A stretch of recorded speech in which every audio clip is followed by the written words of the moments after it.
isang ligtas, mapayapa at maayos na pamayanan. Yan ang patuloy na hangarin ng ating lokal na pamahalaan at kapulisan. Ang detalye ng balitang yan ay hatid ni Police Corporal Jonna Marie N. de los Santos.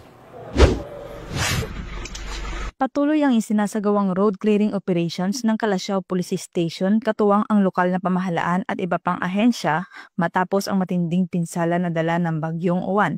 Layunin ng operasyon na maibalik ang normal na daloy ng trapiko at matiyak ang kaligtasan ng mga motorista at residente sa mga apektadong barangay. Ayon kay Police Lieutenant Colonel Ferdinand S. Lopez, hepe ng naturang istasyon, nagsimula ang clearing operations sa mga pangunahing kalsada na pansamantalang naharangan ng mga bumagsak na puno, sanga at iba pang debris. Katuwang nila ang Municipal Disaster Risk Reduction and Management Office at Bureau of Fire Protection sa mabilis na pagpapanumbalik ng daanan kung saan gumamit sila ng heavy equipment upang alisin ang mga sagabal. Ayon pa kay Police Lieutenant Colonel Lopez, patuloy ang kanilang koordinasyon sa mga barangay officials upang matukoy ang mga lugar na nangangailangan pa ng tulong. Nagpaalala rin siya sa publiko na umiwas muna sa mga lugar na may aktibong clearing operations upang maiwasan ang anumang aksidente.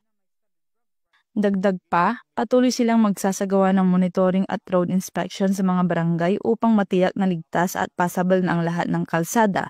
Kaisa raw sila ng lokal na pamahalaan sa pagbibigay ng agarang serbisyo at tulong sa mga mamamayan at nananatiling handa ang kanilang pwersa sa anumang tawag ng tungkulin lalo na sa panahon ng kalamidad. Mula dito sa Ilocos Region, ako ang inyong PNN Correspondent, Police Corporal Jonna Marie N. de los Santos, alagad ng batas, tagataguyod ng balitang pulis.